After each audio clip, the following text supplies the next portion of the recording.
Hi everybody, welcome to the Positive Impact Project. This is Ingrid Kara-Zinger, and I'm here today with Frank Rising, who's going to talk a little bit about his life and work with us. If you have any questions for him, feel free to type those in. We'll see if we can answer them for you. Thanks so much, Frank, for coming on today. Hey, thanks for having me. So tell us a little bit about what you do. I do a style of bone reading that is a combination of Sangoma, African bone reading, Appalachian, and Southern U.S. And it has a mixture of West Coast influence in it too, Great. where we use a lot of curios and things like that. So there's 177 pieces in my set. That's a lot. I'm paring that down. It's a bit much. That was like my brother's dice collection when he played D&D. Well, there's dice in there. There's two in there. That's yeah. awesome. Yeah, there's two in there. There's a 12-sided dice for the time. Okay. And there's a cube dice, a little square, a die, if you will, for because they each have a different meaning. Yeah, each number has a different meaning, but the other one, 1 through 12, is pretty much that's your time frame. Okay. So that's how. I guess I'm curious because I don't know a whole lot about bone reading. Can you tell us a little bit about the process? Well, it's the process for me, or how. What do you do exactly? Well, what I do basically is I do ancestral tinged bone readings.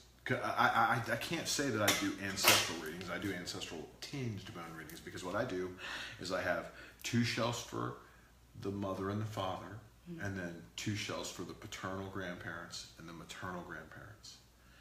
And then I have like about 5 or 6 generations back, depending on who decides to walk off the table that day, because when I throw, I put everything in a bowl. And I have you call in your ancestors, known and unknown, and ask them for help with the reading and for clarity and for us to get it right. And then once you tell me you're ready, then I have you blow on them 3 times, and then I throw them, and then after that, that's when we see where things lay. Okay. It's pretty cool. It's very Gretel Tucker calls it a 3D explosion. I like that. I don't know. She's got away with words. I don't know if it's an explosion or not, but it's really neat because when you do it, you see now, and then you see what led to now, and you see what could come of the future. And a lot of times, as you would expect, it's very predictable because the traits and the things we carry and all that. But the ancestors is key. The ancestors are key working, and if the people can't call on their ancestors, they're going to come anyway. I mean, unless they just jump off the table, because anything that falls off the table or the mat doesn't get read. But I still tell people what they mean, so they don't go, "Oh, what does that mean?" So I try to tell them what it means. Superstitious. Yeah. Well, I guess like tarot, where each one has a meaning when you pull up the card, so you kind of already know the meaning of certain things and how they fall. Yeah, and sometimes and unlike tarot, it's not as it's weird. Unlike tarot, it's not as specific, but it's more double-sided, like a coin. So you have, like for instance, you have a rock called magnesite, which in my set is dyed yellow, which doesn't look very aesthetically pleasing, but it's easy to spot. And it's a bead, of course, but it's a rock. And on one side of that rock, and it falls, there's no front or back. We aim for pieces that have fronts and backs. But on this particular piece, there is no front or back. And it either means you can draw to yourself what you want from how you speak or from your speech, or you can pretty much screw yourself up with the way you talk. So so there's a lot of pieces in there. There's a lot of pieces in the set that are like that. And a lot of times the way they speak is what they fall near. Okay. So that's how that works. That's really cool. So next question, how did you get into this? This is a good story. Yeah, I want to hear it. Well, long-winded but good. I heard about it and I thought, well, that sounds neat, because I've read tarot for 22 years, and I never really got past grabbing the book and reading the meaning, because with tarot cards there's a lot of the arcana. There's a lot of so much symbolism in each card, you know. Yeah. You know, from the water flowing to the grass going to that. There's just so much symbolism. So with bones, I was just drawn to it, and I went and saw a lady. Well, first I got a reading online. You know, one of those Facebook free readings, and it was a little weird. I didn't quite grasp the style of what I was dealing with, and then I found a lady locally in Texas, which is within 100 miles, and she said, you know, come on down and get your bones read, and I went down and she read me twice, but she didn't tell me anything, which I thought was a little weird. You know, but I, you know, whatever. Maybe she don't know. She's just quiet. I didn't. No, I think she. Well, I thought she has turned into a colleague. She realized I had a skill for it, Right. and then everything happens in 6 months increments. And then in 6 months later, I found myself in California, and I got 2 more readings, and both of the readings were identical, and they were done with radically different sets. One was with 100 pieces, and one was with about 90 or 100, and one was done with 15. Radically different. The 90-minute piece went a half an hour. The 15-minute piece went an hour and 15 minutes. Literally. About 7 minutes. And they both basically said, why aren't you doing this? And I was like, because I don't know how. And they're like, oh yeah, you do. And I was like, oh no, I don't. Like, oh yeah, you do. Because to look at the stuff, to look at the pieces, they're bones. You know, I know what a finger bone looks like in me. You know, I know. You know what I mean? I kind of know what some bones look like, teeth and whatnot, jaw bones. But you don't know what you're looking at. You know, you know what they tell you, but you don't know what you're looking at. And so. Okay, now this is the disclaimer part where it gets a little rough, everybody. I went home from California and there was a dead cat in my backyard. But it wasn't just any dead cat. It was a skeleton completely intact and a skin and nothing else. It's really strange. That was a little weird. It was like a gift. It was like a FedEx delivery from God. Are you going to tell us that those are the bones you use now? Or? I use some. Okay. Yeah. Domestic cats are very really cool, actually. I have a very strong affinity for domestic cats. I have 3 now. I live in a household with 5. My partner has 2. I have 3. Okay. The cat that I had previous, which is not the cat that I found, lived to be 24 or 23. That's really old for cats. Yeah, me and cats. So I probably have whiskers. That's what these are. And so the cats were and always have been very prominent from later teen years on. When I was a kid, I had dogs. When I got older into my teen years, I had cats. And the cats related with me very well. I've got a couple in the house, but I knew they'd be all over you if I they probably would have been. Now I know they really would. Well, they be. probably would have been laying on the bag because the strange thing is I carry my stuff in a computer bag, and the computer bag. Well, it has to be because there's so much junk, and the computer bag is it's like the cat's bed. They lay on it, which is a little weird. I have to scoot them off because they're laying on their ancestors. They're laying on their ancestors. That's a little weird. But yeah, that's what I do, and basically any reading can go any way. There's no pattern because you're throwing a bowl, so there's no pattern whatsoever. It can go in a star shape. It can go in a swirl. It can go in a circle. It can go in straight lines. It can go in. Then there's always ley lines. There's always things you can always go. Oh well, this is here and this is there and that's there and that's there and that's there. So you can always see how things go. That's really neat. Yeah. So you got into it. Basically, you started getting the readings, and that just led you on the path to start doing them yourself, right? And then you've been doing it ever since. It did, but the strange thing about it was the way that I wound up reading. I had to go to a family reunion and everybody drank at the family reunion, and I don't drink. And I thought, well, how am I going to amuse myself? You know, what am I going to do to pass the time? So I thought, well, I'll put together this bone set. Great. I'll put together the bone set. And so when I put together when I got there, I put together the set in like 15 minutes, which again was very odd because it just told me what it was supposed to be. And I had a few teachers along the way, but it got really interesting because I began to read very old people and very young people, and I found that inside of 3 days, I found that one, I was very good at it because people were coming up to me and going, well, how did you know that? And I'm like, I just read what was on the, I just read it. I just told you what was there, you know. And they were like, okay. And then also there was a confidence and a knowing about the work that was unusual for me.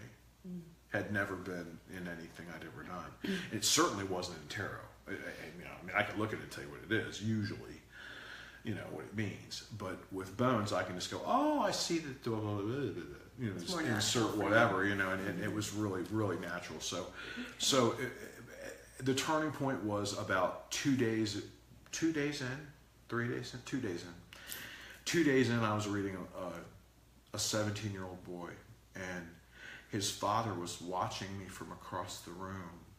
And I thought, oh no, Dad's watching, I'm in trouble now. And when it was over, he pulled me aside and said, do you have any idea how accurate the reading you gave my son was?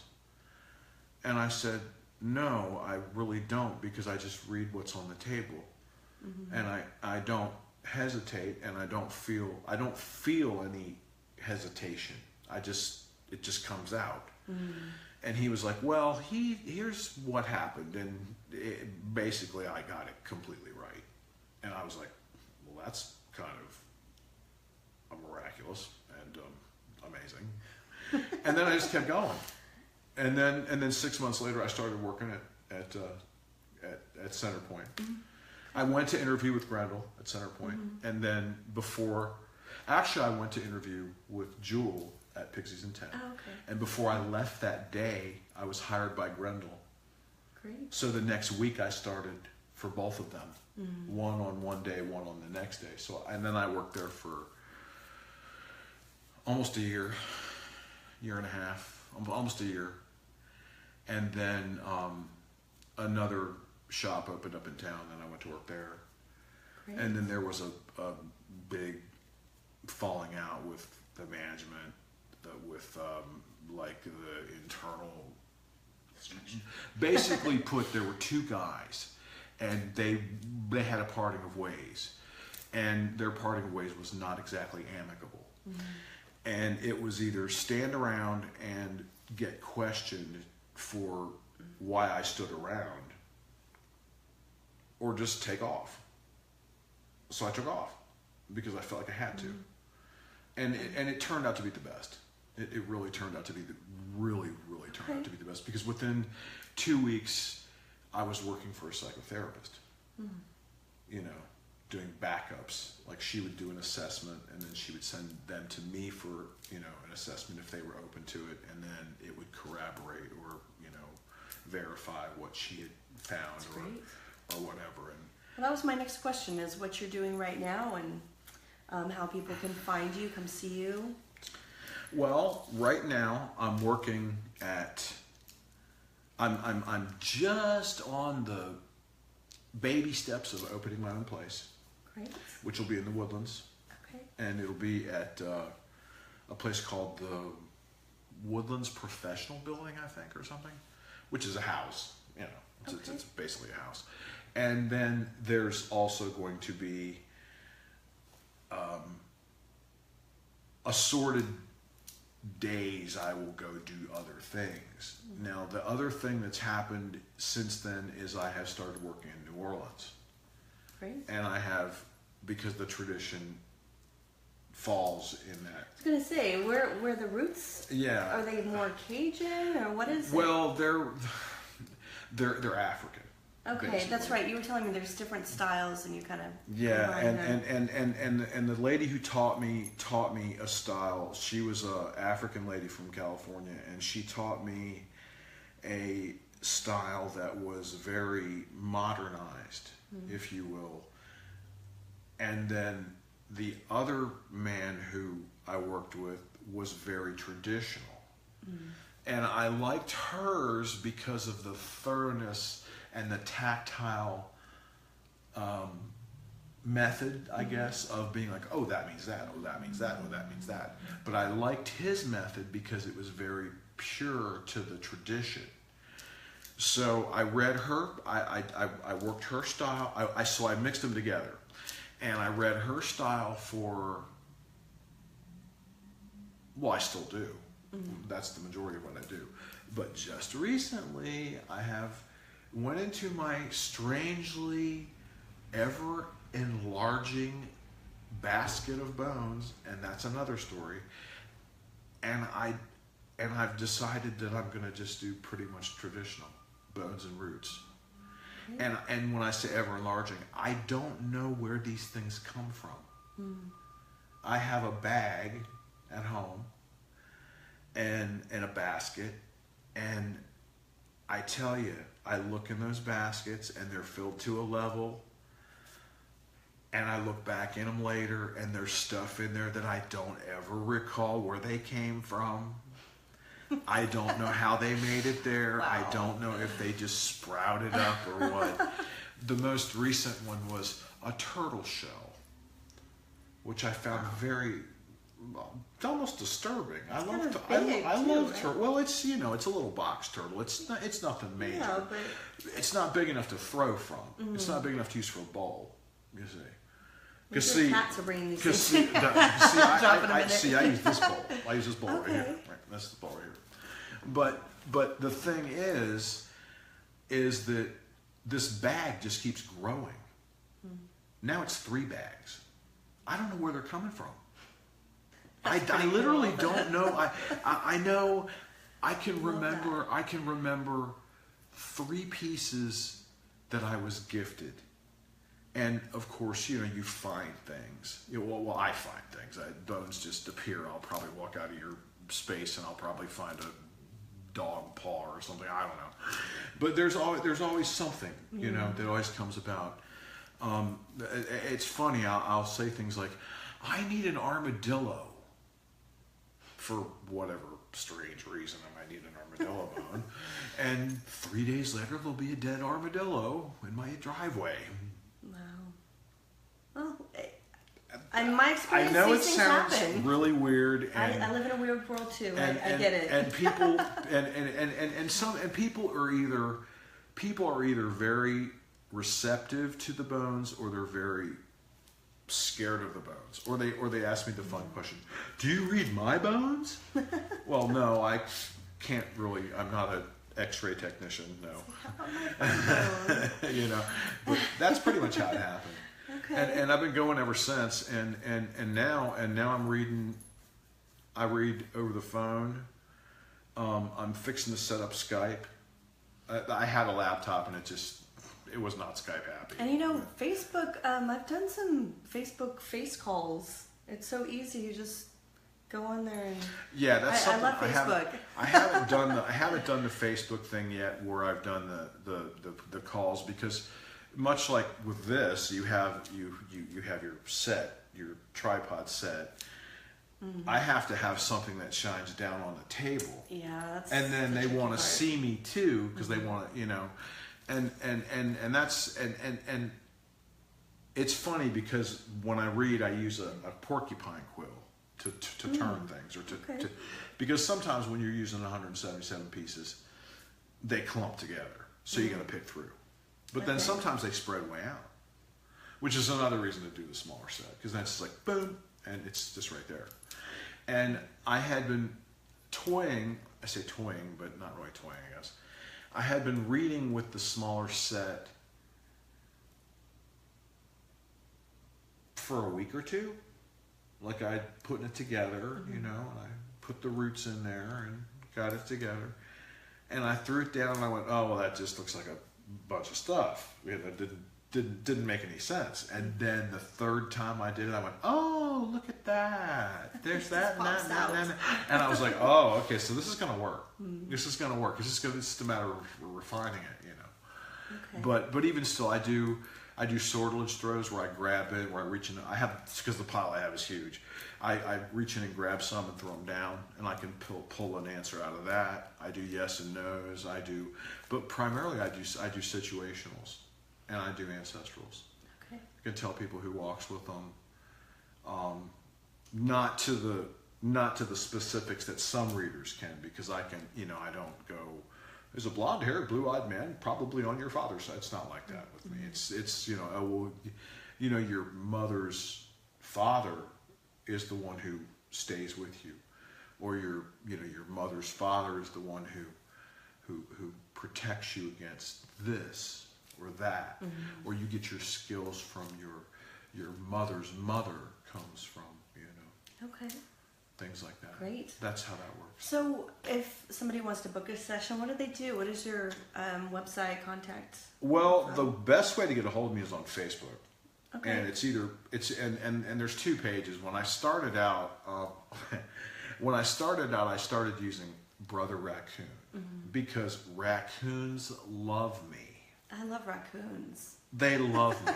I wouldn't get too close, but they're cute. Raccoons come up to me, or in the beginning, they came up to me and tugged on my pants leg. Oh, that's funny. Well, I was sitting out back one night, and I was on the phone, and I was on the phone talking, and I felt a tug on my leg, and the raccoon was standing there with his little hands out saying, like, I guess feed me or give me an offer or something. And me, in my infinite state of sleepiness, went, hold on, and the raccoon was like, And I went in the house and got like a couple of corn tortillas and tore them in quarters and gave them to him, and he carried them off. And the next night, you saw him every night after. The next night, that same raccoon came back with 3 more. Oh, okay. It was like a big one. They realized you had a restaurant going. And two little tiny ones came. Oh. And then after that, it just got to be a daily occurrence. Then I started to buy cat food, for the raccoons. Because I was always a feral cat guy. I always fed feral cats. And I found that the feral cats and the raccoons are amazing because they eat on the same bowl. They eat out of the same bowl. That's neat. So one night I had 5. I had 5 separate raccoons. I had a tan. A raccoon restaurant. I had a tan one. I had I had an almost white one. I had a gray one. I had 2 big brown ones. One was missing a foot. Oh. So I knew I had definitely 5 different patrons at the restaurant. That's so cool. Yeah, it's kind of strange because you don't realize until something like that happens that you have an affinity for an animal like that. And then the cats, of course. Geez, at one point I had 13 cats living in my house, outside. And then I gradually, homed them out. Took a couple in. I still have one of them now. I actually have 2 of them. One of them I have is a Hurricane Rita evacuee. She was. Oh, I thought that was the name. Oh no! Everybody That's a name. Is her name Rita? No. I think she was like a wild cat. Her name is Girl Cat because she was expressively the only female in a house of male cats, which didn't happen that way. Kind of like Smurfette. It didn't happen that way intentionally. It just presented itself, or she presented herself. She followed me in the house and wouldn't go back outside. And I was like, okay, I guess you're staying. And she's been there now for 12 years. Okay, wow. Right after Hurricane Rita, 2005. All right, so tell us, what do you have coming up? I mean, in the future, do you have? You said you were going to start kind of your own. Yeah, I'm opening a place. It's in the Woodlands. It's called Woodlands Professional Building, I believe. It's at, dare I say, 26518 Oak Ridge Drive. Okay. Could be wrong on that. Could be wrong. All right, so it's gonna be your own office. It's gonna be it's like a doctor's office basically for bones. They have bones. Yeah, it's a small room, and it'll be decked out in colorful fabrics, and we just started moving furniture in there, and the first readings haven't happened in there yet. They've happened in a colleague's office around, you know, around the hallway there. That's been very enlightening, but the energy in that room is very, you know, it is what it is. Mm-hmm. The energy in my space will be mine because I have a way that I burn, you know, I fumigate and I Florida water and I, you know, I keep things, okay, you know, the way. Great. So, moving forward, so you're going to be just doing that out of your office, like during the week, and people can just come see you. Yeah, and then also too, I make house calls. Great. And believe it or not, I meet people at places like Pizza Hut, which is always fun. They love it. They love it when you get a Coke and an order of bones. Trust me, they don't want to give you the chicken bones. But so there's that, and then occasionally, it's turning into multi-city. I'm going from here to New Orleans, from here to New Orleans, and in New Orleans I haven't set the places yet that I'm reading. You should do the bone tour and go like worldwide. Maybe do the big bone tour. I could. I suppose. I just see this like would require some booking. Well, the thing is, and the thing is that apparently I'm really good at it. Sounds like I don't know that I'm good at it. I just do it, you know. But people come away with these reactions that are just, how do you say, miraculous. They just, well, how'd you know that? I just saw it there, you know. When I do a reading with somebody, I'll just say, hey, okay, I'm going to just talk to your spirit guide, and the spirit guide will show up, and they have no problem talking all about their person. So I'm saying, well, he's saying this about you, and they always just can't believe this. It's like they've been watching you this whole time. They know what's going on. But it's funny because I'm just, just passing it on. With me, what happens is more along the lines of, it's like a counseling session. Because, I'm not going to claim to be a psychic because I'm not going to say I'm not. I'm not going to say I'm not, but then again, I did make it here at exactly the time I was supposed to today, and there was no logical way that I should have. And there's things that I know they're going to happen before they're going to happen, and sometimes they're they're quick. They're like boom, and I've learned not to discount that quick thing, but I see a lot of patterns. And the patterns, and the people look at the thing and they go, well, I don't understand that. And I go, well, see, it's like this, and I point out the ways things interlock, and then they go, oh. And then, of course, see, and the thing is, we're dealing with the ancestral energy, and it's important for people to remember that ancestral energy flows in your blood. Okay, so, you carry the feet that carried the feet that carried the feet that carried you here, and how big is that crowd? I mean, it could fill an RG Stadium. It's a lot of knowledge. Yeah, so it's a lot of people. So whereas for myself, I probably have some background in this somewhere. Also, I think the people that I read, their people want them to know what they need to know, and sometimes it's a matter of getting out of your own way. And sometimes it takes that staring. I've been told by many people that I don't need the bones to read, but I find that it gives the people something to focus on, and it gives me an easy roadmap. Right. Which is wonderful. So. There's one now. Well, I really appreciate you coming on today and sharing all of this. Again, you can find him on Facebook. Frank has his, it doesn't happen very often that we have somebody come to the door in the middle of a show. But we are going to put that up also on pipseries.com and also on the YouTube channel that we have, Pip Docu-series. So basically you're going to get all the information. If you want to contact Frank, and if you have any questions at this point, you can, even if it's not the live show, you can always send in a message after the fact. So thank you guys for tuning in today, and thank you, Frank, for coming on. Thank you for having me. And sharing us so much information with us. Again, thank you all for supporting this show, Positive Impact Project. Really appreciate everybody sharing and all the great comments, and just having these amazing people come on that I learn from every time. It's just really exciting for me. So and I would like to add one last thing. Go ahead. I forgot to tell you all my phone number. Because most of that's because mostly I get calls or texts, and that's how I get a lot of work. It's 832 922 1382. Great, and we will put those in the comments as well. Yeah, so yeah. If you could put that in there, that down. And 24/7. If I don't answer, just leave a message because 2 a.m. I have an emergency. Well, yeah, I get literally I get calls from people do that. Sun up till sun up. It's crazy, and I never turn them down if I hear them. But of course, I have to sleep sometime.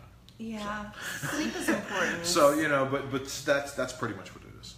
And then of course, occasionally I'll get the booking on Facebook, and I get a lot of I'd say I get the most of my calls, most of my people are calls, and then the next batch are people who refer, other readers refer, and then the last batch would be website or Facebook, and literally the website. I don't know that the website does anything but explains what I do. Yeah, the world is so interactive now with Facebook and Instagram and these places where we can actually talk to each other, and we're more accessible, and I think that's really it's fantastic. But also I think that a lot more people find us on the social media. Yeah, that's why I said so the phone number is important. So it's 832 922 1382. Okay. You can call me 24/7. I don't care. And the thing is they're lately with the traveling, there could be a lag, but I can do them over the phone. So, and when I do them over the phone, I snap pictures and send people the pictures if they want them. Some people don't want them. They probably don't know what they're looking at. Well, most people like to have it, because then they go, oh, okay, I see now what you're saying, Okay. And then but beyond that, that's pretty much it. Great. Yeah. Well, thank you everybody for watching today. Thanks again, Cynthia, Marco, everybody who said hi to Frank. We'll see you guys all on the internet. Bye for now. Thanks. Bye-bye.